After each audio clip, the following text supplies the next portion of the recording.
I just think incest is very in right now. Yeah. Is that a recession indicator? Eggs are $7. You have to just date your son because I know. Close your eyes and point which relative.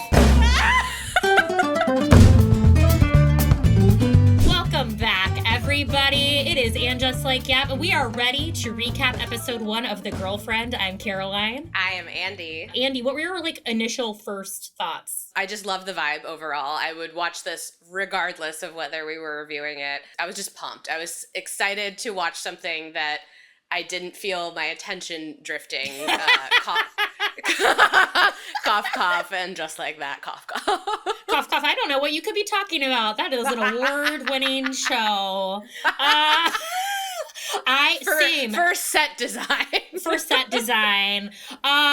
Same. I thought the vibes were very fun. I will say it felt like the White Lotus influence a little bit. So we have this first shot where you start to hear a lot of stuff. Now I know you haven't seen Wicked still, the movie. The movie, no. Okay, so this initial first minute made me think of how they intro Wicked, where you hear this auditory thing of Ariana as Glinda going, "Now the Wicked Witch is dead!" And you see a stray of all of these objects, and you can tell we're going back in time a bit, and you have to piece sort of everything together. a visual and auditory collage. Yes, we kind of don't know where we're at. So we immediately hear, "You've hated me from the moment I've walked into that door." We hear glass smashing. We hear things about a knife. Just lots of concerning things. Blood, a heel on the ground. Clearly something violent has occurred. We don't know what but obviously it's between Laura and Cherry, sort of is what we can assume so far. Crime scene of sorts. And we get the girlfriend. I don't know what they're trying to tell us with this, but it felt artsy that we're seeing Robin Wright specifically through what looked like an ampersand in the courtyard to me. I don't know. That's my light interpretation of the art that we're seeing on this show. I do have to say in general, I love that we're in London. I feel like the vibes, I really love just the richness of where they are in London. I'm going to assume they're probably in Kensington adjacent area, very rich, posh area. And we get our first shot to let us know we are seeing this now from Laura's POV. So this half of the episode is from Laura's POV. And I have to say Robin Wright is playing my favorite genre of woman, which is rich, older woman in crisp white clothing that I have no idea how she's keeping it clean, but I'm just going to lean into it. I think how she's keeping it clean is she only wears it once and then it goes to the dry cleaner. Exactly. And for half the afternoon. It's maybe an hour. Yeah. We are that level of rich. And we overhear her on the phone before this. There's something about a tracking number that they need to get. And she says, why can't people do their jobs anymore? Which is a line we're going to come back to in a bit. But she's getting dressed for something and she hears a noise. We don't know where it's coming from. We hear a smash and we see that there's a vase that has been smashed and we think it's Moses. From what we were thinking now, Moses is the cause of all the ruckus. Knocked over a vase as cats want to do. And I'm sure this house is full of expensive glass. What do you expect a cat to do when your house is full of just expensive knickknacks? You know that Laura has an original Chihuly, at least one. Oh, at least one. Oh my God. And I wouldn't know what to do. I'd be I saw that in Seattle. And she's yeah, I was at the Chihuly Museum. It's right next to the Space Needle. The Space Needle. Yeah, this thing. This thing, kind of like a vase. And okay, so I only wanted to highlight this because I feel when I see people, okay, how do you fold your towels? I fold my towels hamburger then hot dog or hot dog then hamburger. Right. I feel the rolled up indicates to me that we are at a spa. That's what I thought as well. I was we're at a spa or she's a housekeeper. That, which is clear. That's the only Yeah, I mean, I know that Marie Kondo often advocates for rolling, but that's for, people who have clutter issues, not people who have someone, who keeps their home. It's so luxury. I know, and especially when we get to see the lighting for the pool is very just this is an in-ground in the house pool, not even an outdoor, probably some war crime money money is like what it feels like to have like an in-ground pool like that in the house. Like that's crazy. Oh, absolutely. That is weapons revenue, like 100,000%. And like it's long enough for you to do laps in. Like, get out of here. I know, this is crazy. And then we see another body in the pool. We're like, who is this in the pool with Laura? And we find out, oh, it's just her son that she's embracing and like having lots of wild body language with. And at first it feels like maybe she's getting attacked in the pool. And then very quickly it becomes sort of like sexual tumbling-ish in the pool. Like somewhere between violence, somewhere between sexual.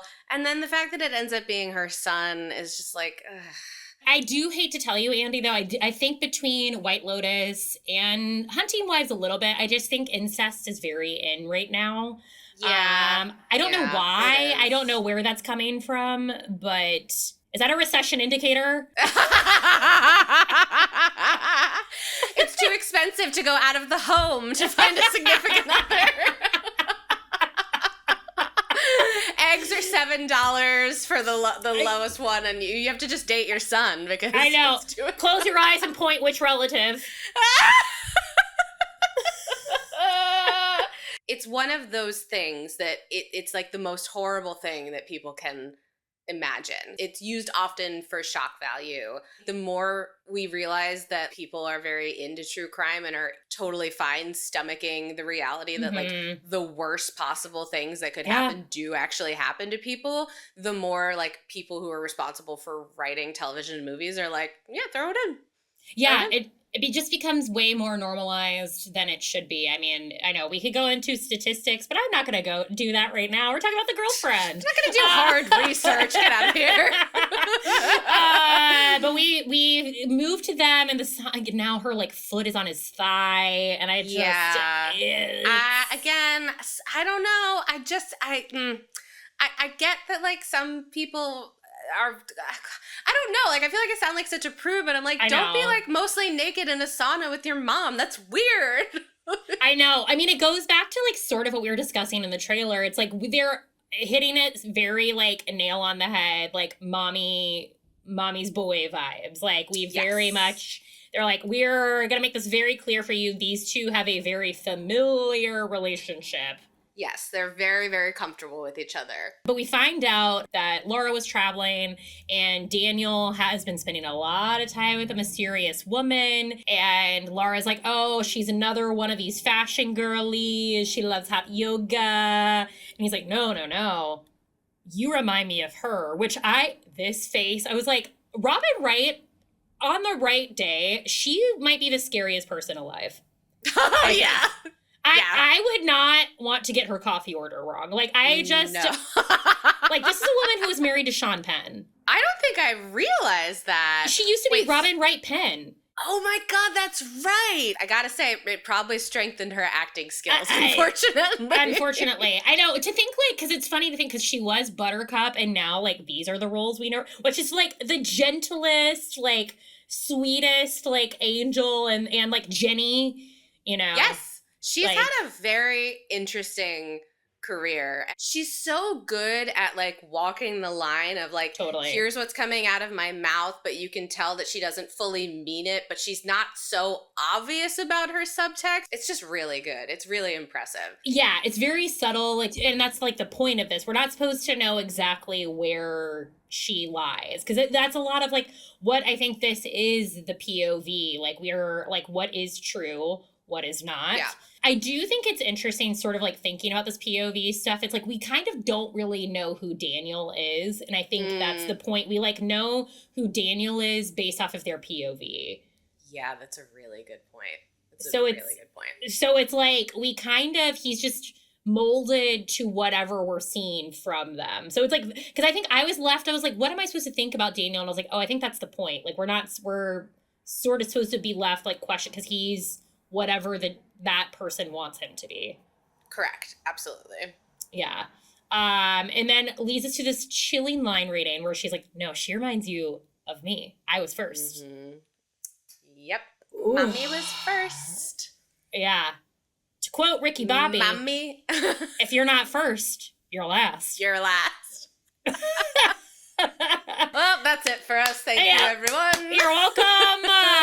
We'll take it episode 2. No. But this line reading sent shivers down my spine. It really, I was 100%. like, okay, we haven't even met her yet, and this is like where we're coming from. I'm very curious to kind of see what the vibes are. She hasn't even met her, so that like clues you into like it's not necessarily going to be Cherry. Like we are already like framed and poised to like not like this person, whoever they are.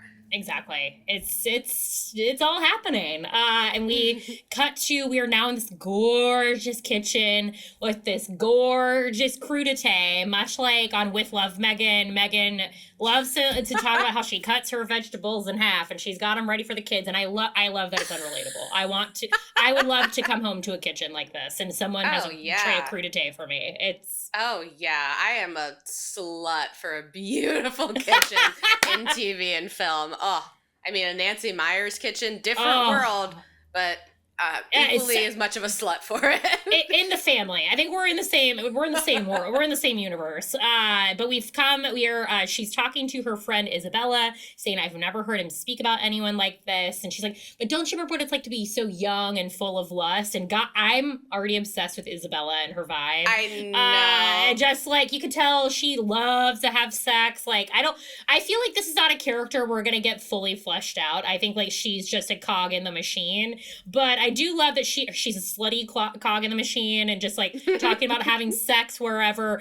And I do love. Oh, yeah, this. Oh my God. Okay, I do think what I do like about that current era that we're in, we're starting to normalize menopause like a little bit, and like the fact of like haven't really seen it portrayed in general. Honestly, I do think we have done a disservice to like women collectively. We don't know what's coming for us with menopause. An American Girl, I'm setting a plea for you. I need the Care and Keeping of You Volume 2 about menopause. You taught me how to use a tampon. Tell me what I'm supposed to do during peri. Tell me what I'm supposed to be doing during menopause, because like we don't know.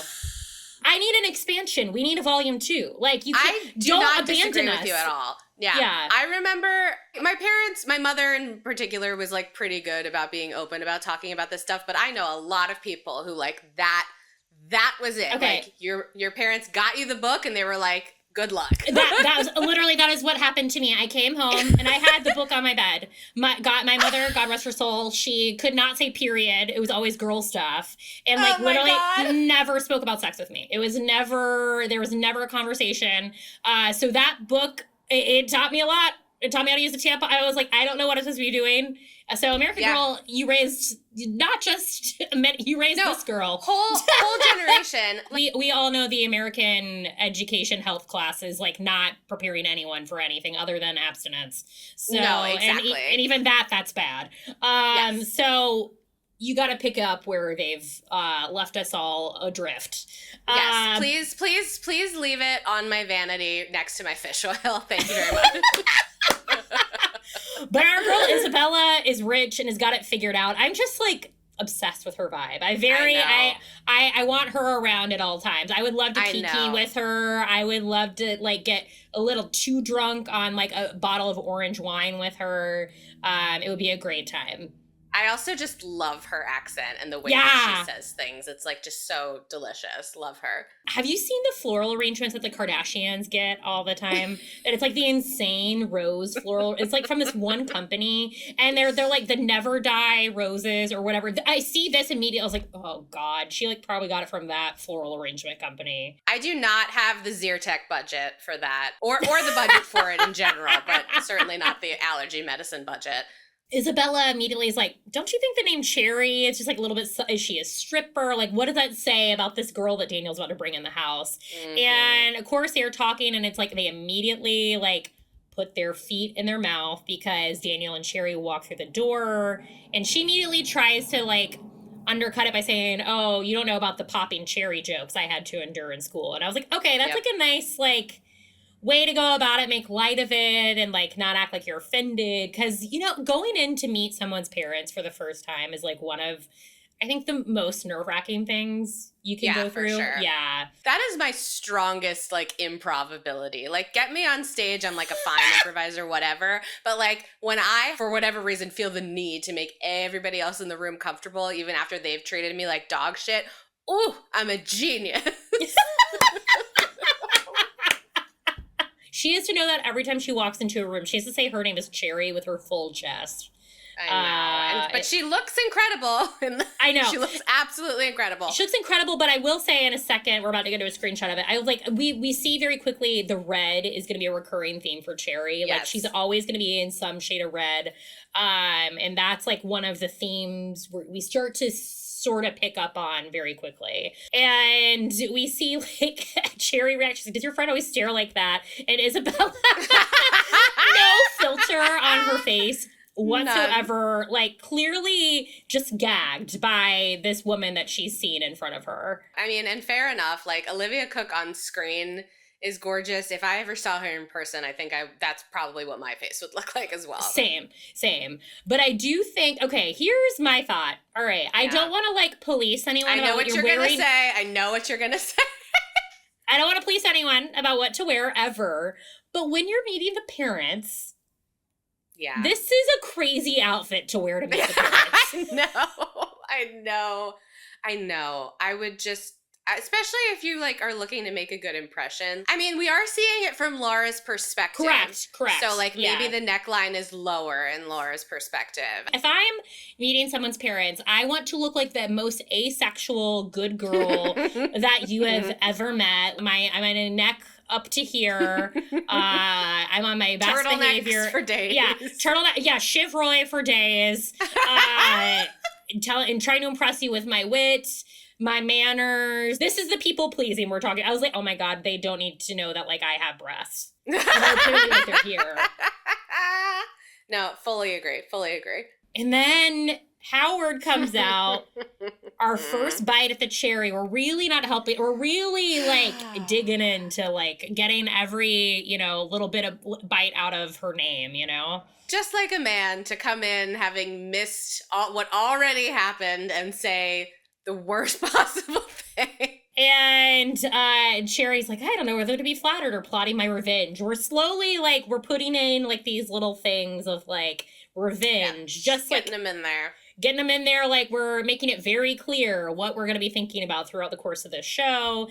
And I'll say also from like this screenshot in general, and like it feels like the majority of the show, there's lots of stares, lots of long looks from like afar of like people like reflect. There's lots of that. We can see Daniel's trying to be like, come on, mom, see, she's nice, so nice. Like he's trying to like really observe like his two girls are getting along. Like he's the happiest boy in Boyland. It's what a gift it is to not be able to read any female subtext whatsoever.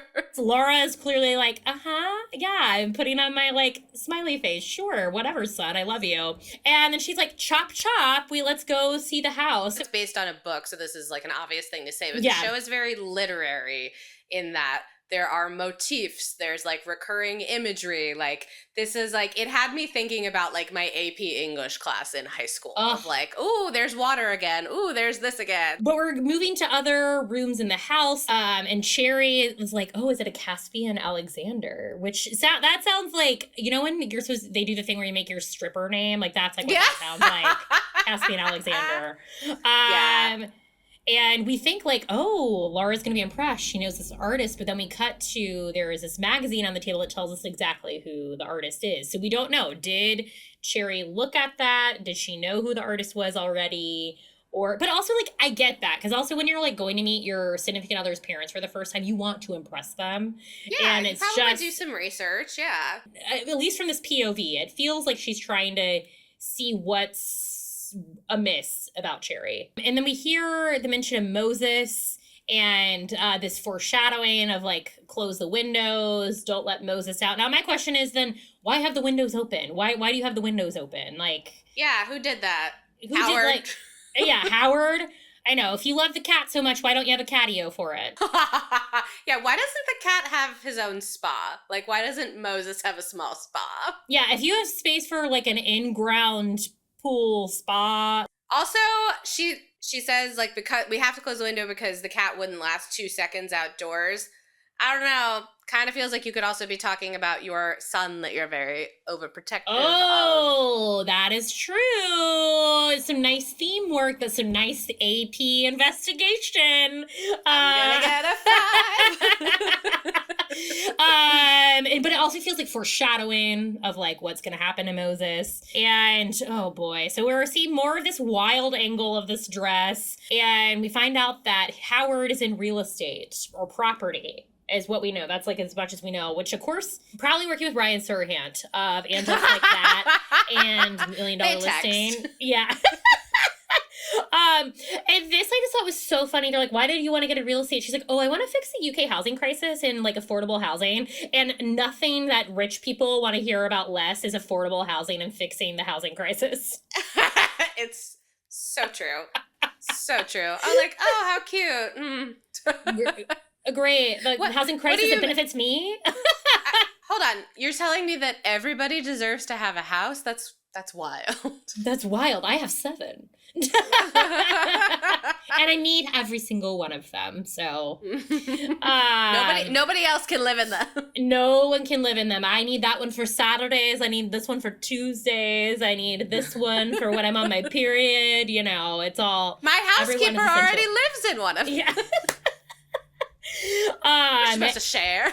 Yeah. And we find out that Laura has another exhibition coming up. We find out like she has an issue. It was like a piece of art, like we sort of assumed. And Cherry says, why can no one do their jobs anymore? Which we heard Laura say on the phone earlier. So very interesting that this line of dialogue is coming back. And this obviously unsettles Laura a little bit. She's like, what a weird deja vu. I understand why it would unsettle her, but also like, in the moment, without any more context, if you heard another woman say the exact sentence you said earlier and make the exact point, she would become your best friend, right? Like, you'd be like, I was just saying that. She'd be like, okay, let's cheers. Let's have another drink. Girl, you want to have another martini? Let's go. Exactly. Kiki. Like, we are on the same page. I know. We're going to have a great time. So we find out Daniel's taken her on a tour of the house. Now, again, as I say about being as asexual as possible in meeting the parents, this is what you don't do. Give a blowjob while the parents are just out of earshot. Not a good choice. Just not a good choice. Just like, not a good choice. I understand you're in the phase where like you can't keep your hands off each other and you want to like have sex nonstop, but not in your parents' house when you're meeting them for the first time. Like literally you're gonna be in an Uber home in probably 30 minutes. You can't wait 30 minutes. Your boner can't wait 30 minutes. Like it can absolutely wait. Do not do this. Also wild that this came out the same week as the new Sabrina Carpenter album with that song House Tour on it. I know! Do you want the house tour? House tour? I know. This is a matter of timing. Like, and circumstance. Blow him later. Blow him. You will be able to blow him in 30 minutes. Like, not the night you meet the parents. Like, I don't care how free they are. Like, you need to not. You're about to have like dinner. You just had appetizers. Like, this is not the palate cleanser that you want in this moment. No. And Laura comes back downstairs and Howard asks, well, are they coming? And Laura says, well, one of them is. And they like laugh about how they did the same thing. And she's like, I don't remember that. I mean, I thought that was also a crazy reaction to be like, we also did that. Like, this isn't common. Like, stop. You can already tell the vibes, which now we're starting to get the sense that Laura and Howard's vibes are also interesting, but we don't know quite why. We don't know why. Yet. Yeah. And she's like, Howard, who does that first time meeting the parents? Exactly. My question exactly. And they're back at the table. We're post blowy. And she's, wiping things off of his mouth when I hope she's wiped everything off of hers. And we sort of see Laura's like face of like, yeah, I'm invested in this, hearing about his gap year that he went on with his mother. And Sherry's like, oh, did you do anything by yourself? And like Laura's like catching on that. She's like, how dare you accuse my son of not meeting his mother? And now Laura's starting to dig into Cherry a bit. She's like, where'd you go to school? And she sort of stumbles on the fact that she says that she went to St. Florian's. And we find out that Laura's goddaughter went there about the same time. And Cherry's like, no, I have no idea who she is. Then after a little bit more digging, she's like, oh, wait, yeah, no, I remember the head girl. Sure, I remember Cassie. Yeah, of course, I know her. Small school. Yeah. And we start to see a little bit more. We talk about like, oh, I related because, Daniel's an only child. She's like, oh, Daniel's not an only child. And we come to find out that Daniel had a sister who passed named Rose, but we don't really know much else about that yet. But Rose is this sort of like mystical figure, kind of like Lily in the Secret Garden, that like sort of hangs over everyone. She casts a cloud over everyone. Yeah, and we kind of knew from the trailer, I think we predicted that there would be some sort of previous familial tragedy that made Laura like so connected to Daniel. So sure, that we're getting a little bit of that. And a dead child will do that. So that's like very rabbit hole. Another look of Robin Wright and just staring, disassociating in the bathroom. Lots of these shots. I mean, and I love them. She comes back to the table and we hear that, so Daniel was going to be a pediatrician, but now he's going to be a trauma surgeon. And this catches Laura off guard. She's like, but that's not what we decided. Oh boy. She says a lot that like how much of a presence Laura has in her life. We don't know if it's Laura and Howard, but I'm going to assume it's mostly Laura. That's kind of got like her. Mostly Laura. We're having after dinner coffee and she happens to pour coffee all over Cherry. I was like, that can't, like, that's like third-degree burns. Cherry runs to the bathroom and Laura goes after her. She's like, I can do the dry cleaning. But as that happens, she happens to look into Cherry's bag that's open, of course, very conveniently on its side so she can see everything inside it, including a bracelet that looks very familiar to Laura, that looks like it's one of her own. And we cut to, she's in this wild gown after in the dark. Moses, like shouting, like for looking. Honestly, I gotta say, she could be looking harder. It's not a dog. They don't come when you call. No. Cats don't care if you live or die. And we cut to them with a red light mask at the spa the next day, which I'm obsessed with. I desperately want one of those red light masks. But they're like $300. Like, it's crazy. I know, they look so scary too when you put them on. But Isabella's like, is she hiding something? And her daughter, who Brigitte, I'm obsessed with. Like, immediately, this vibe is very fun. I know. She was like, Mom, I've got you on Find My Friends. Why are you not at your divorce lawyer? We find out because she slept with her divorce lawyer. Again, obsessed with Isabella, deeply obsessed with her. We find out that she's been married 4 times and didn't get a prenup with this guy. So we're trying to make sure nothing happens to Brigitte's inheritance. Obsessed. And we're finding out it's like hours before the gallery opening. Daniel's bringing Cherry and Brigitte's like, oh, do we like her? And Laura says, ever so sinisterly, jury's out. Cut to the gallery opening, and this woman we're going to come back to in a second, because at first it seems like just a random person she talks to. She's like, thanks, Marianne, like, whatever. We see from Laura's POV, Daniel and Cherry in front of this massive painting of the full dong out, and it's just...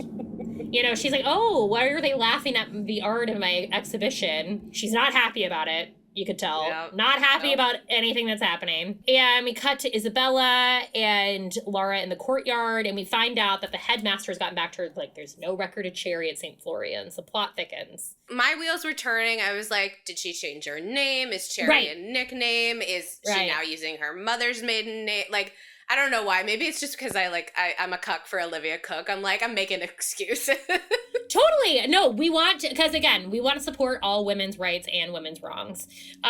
So we want to see there's got to be an explanation for what's happening. But we cut back to the gallery and we see now Marianne has her hand on Howard's derriere.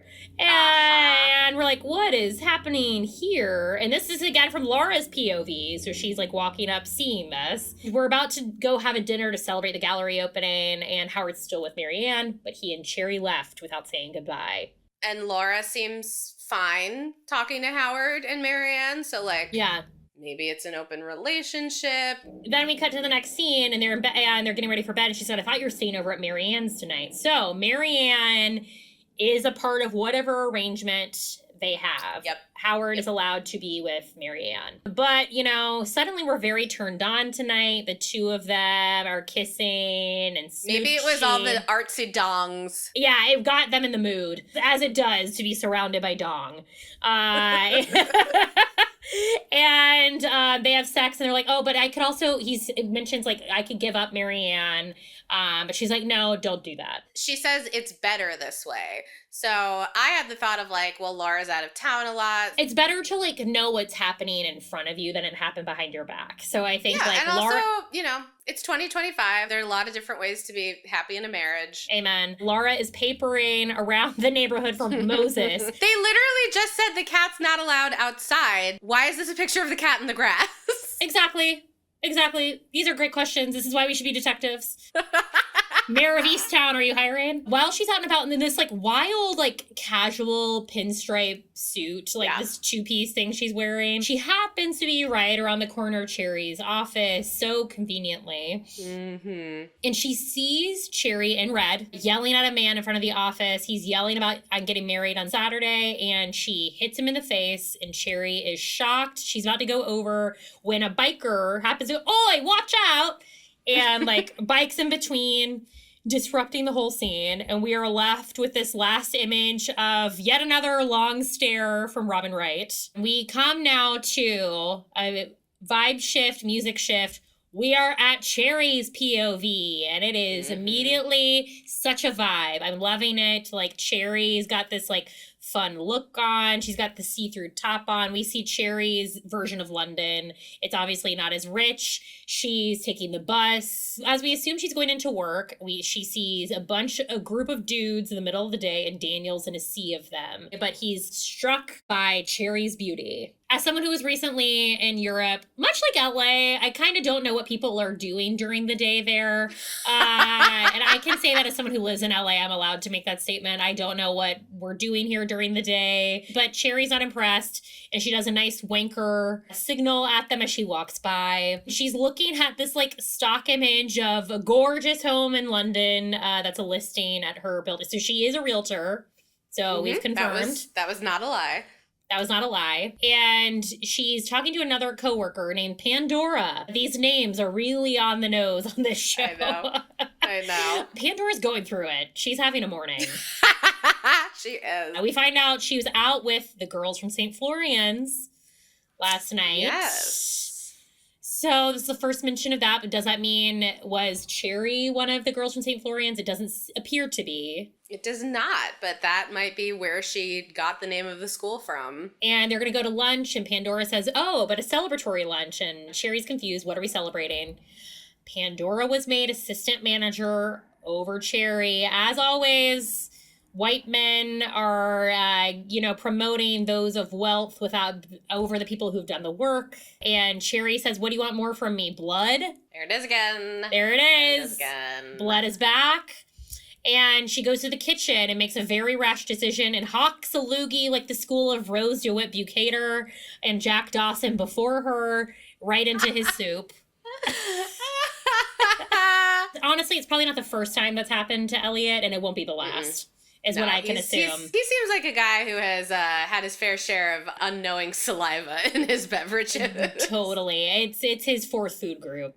And my girl Cherry is at the most insanely lit spin class of all time. It looks like we're at Charlie XCX's like Brat Underground. Like someone popped Molly before they taught this class. Like, and I am someone who has done my Soul Cycle. I've done my Peloton, and I can tell you, I've never been to a Soul Cycle like class lit like this, where there's like a screen that sort of shows what you're biking towards. She's at a gym, and we see this man she is not thrilled to see, and he looks like the guy we saw in front of her office earlier. So I'm assuming we'll loop back to that. But we cut to this insane screenshot that she's like scrolling through. Who would put this? Looks like AI. This is probably AI. It does. It reminds me of like Microsoft Word art. Yeah. Like how I used to do graphic design, where I would just put something in PowerPoint and like put word art over it. Yeah, like the websites that we would build, not GeoCities. Yep. Like the stuff that you put with the little dolls. Not the first mention of GeoCities on the show. Certainly won't be the last. Won't be the last. Maybe we'll have a GeoCities website built for our podcast. We'll have a live journal. The most insane engagement announcement post I've ever seen, I have to say. Wild. It looks like it was made by a 13-year-old girl. Yeah, hashtag with my love, hashtag A-list only. Okay, all right, go off, diva. We have our second meet cute. Daniel walks in, and we find out he was supposed to be Pandora's client. Pandora has just left because she needed to get a bikini wax. And we find out his name is Daniel Sanderson, aka Winker, and he thinks Cherry is Pandora. I will say I do appreciate that she actually looks like a real estate agent versus when I watch Selling Sunset, and they all look like they are walking Bratz dolls, and I'm like, no one dresses like that. So I appreciate she actually looks like a real estate agent. I have so many questions about Selling Sunset. Like, were they actually all real estate agents, or were they models and actresses who they made them get a real estate license for the show? Do you know? I think it's like the chicken or the egg. It's both. And we start to get some innuendo, like, are you going to entertain? You wouldn't have to worry about the neighbors here. Like, the most insane, like, walk through a potential real estate listing I've ever seen, asking like, oh, have you ever done this like with a view like this? She's like, I don't know, maybe. And we find out now we're finally admitting he's a doctor and not a corporate finance bro like she assumed. She's not Pandora, I'm Cherry. She's like, well, this listing is not for you. I've got another one that's better for you because this is only for corporate finance bros. And Pandora doesn't have the right keys, so they have to jump over the gate. And he grabs her down. We start to see more of the physicality happening. And all it took was 10 seconds, and he's like, I think I found my new home. Is he talking about Cherry, or is he talking about the house? Who's You gotta go turn on the sink, buddy. Go flush the toilets. Like, you... Go look at the closets. Go look at what we're... Well, he's a man. He doesn't care what the closet looks like. For sure. And he's not going to check what the HVAC situation is. And very quickly, these two have sex in this listing. We get an unhinged, I forgot to put that screenshot, but there's like the two of them on the chaise lounge, literally like naked, molded into one body. I know. And they went very literally with the wet leg song, Chaise Long, which honestly, it works. It worked. Yeah. It was like, exactly, this is what we want, but it was so silly. And we cut to them, the song cuts to them going to this hotel. He's like very coy about like, he's like, oh, my dad works here. And we find out, oh no, your dad owns the hotel that for the third date. Yeah. So it's like, don't brush aside the amount of like hundreds of millions of dollars it's clear that your family has. And we find out he's a mummy's boy. She's got me wrapped around her little finger, which we already knew. And we find out that her dad died when she was 14. And she's like, I'm under no illusions. I got to really put in the graft. And it tickled me because on Love Island, they always talk about grafting. You got to graft for your partner. It's like the hard work. Oh my God. Yeah. Oh my God. There's some British words that are I wish I could get away with saying them in an American accent, but they just sound not so the same. Dumb with an American accent. Yeah, grafting, and then when they're like, are you joking? Are you joking? That's like my other favorite. Are you mad? Are you daft? It's the best. I wish I was British every day. And now we're suddenly at the parents' house. So now we see Cherry alone with the Caspian Alexander. There we go. Mm-hmm. Caspian Alexander paintings, sort of looking at the magazine. And in this moment, I literally said out loud, I went, oh, so she's been there before. And we're like, oh, she's been there. Okay, so she's familiar with Caspian. And the foreboding question, are you sure we've got the house to ourselves? And Daniel's like, yeah. Now, we talked to the Silver Spoon. Do you know about Wallace Simpson?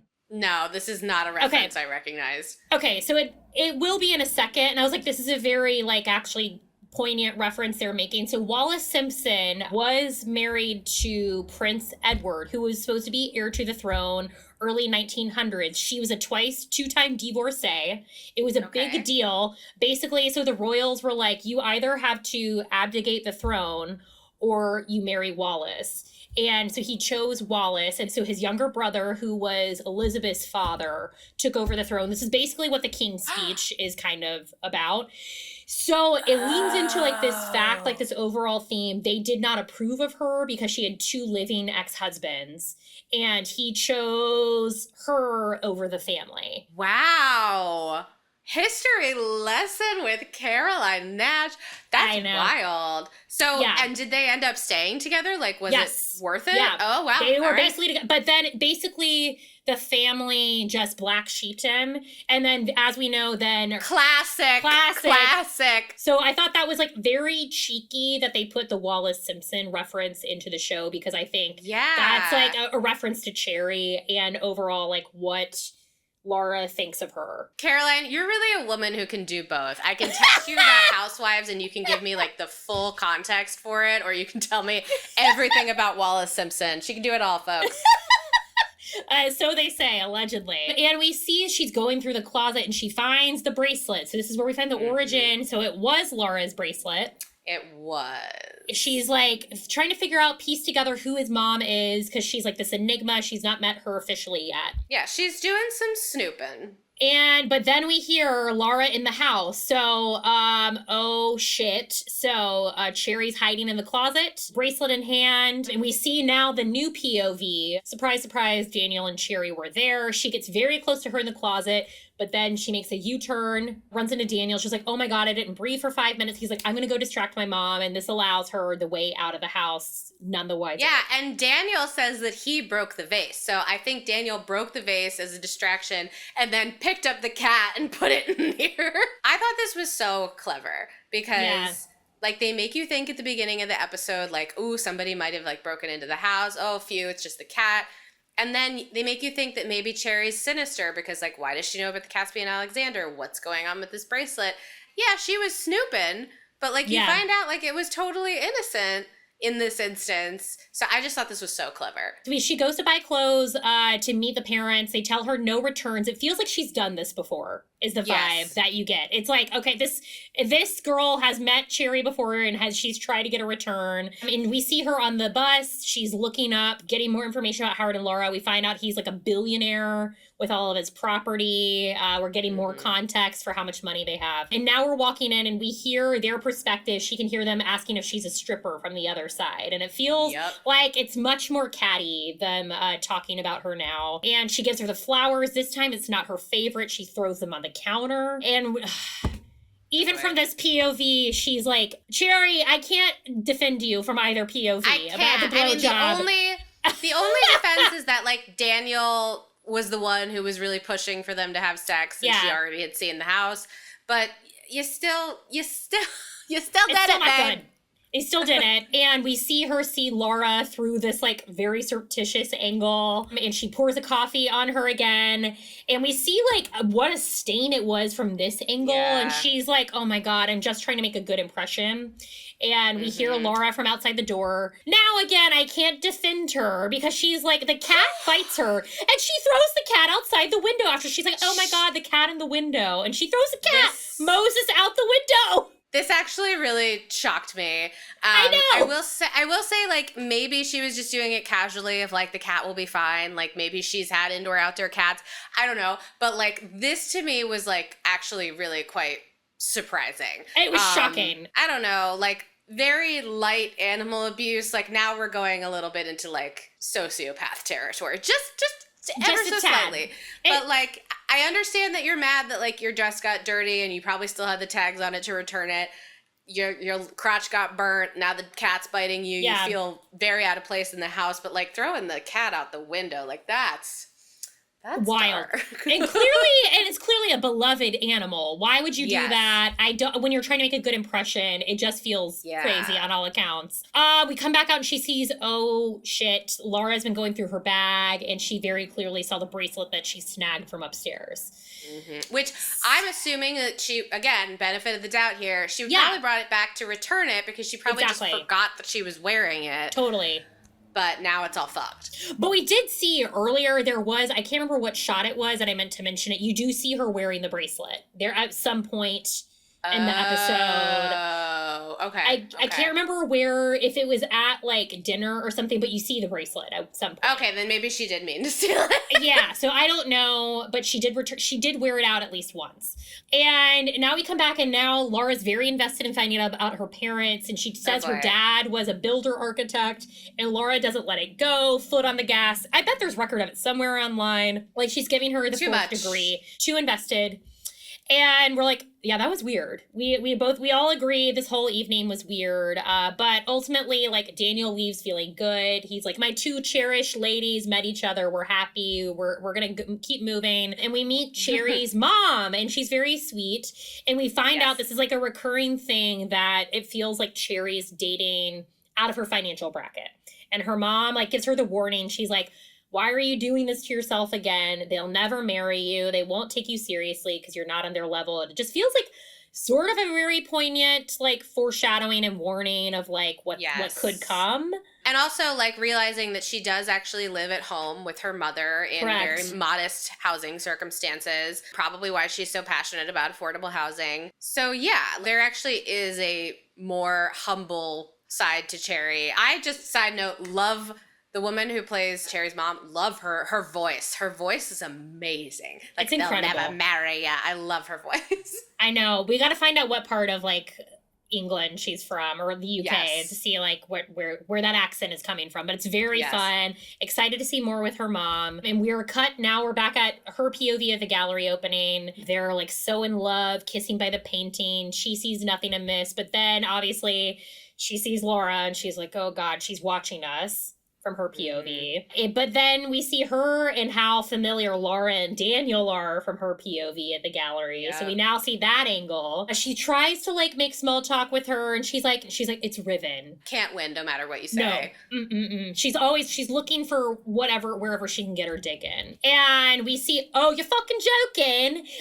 We see from the insane PowerPoint art we saw earlier, this is the infamous Millie is at the gallery opening. Yeah. And Cherry gets her way out of here by that's why we now know that she and Daniel left early. She seduces him and they get out of there. Oh, there we go. There's the bracelet. This is where I was looking for it.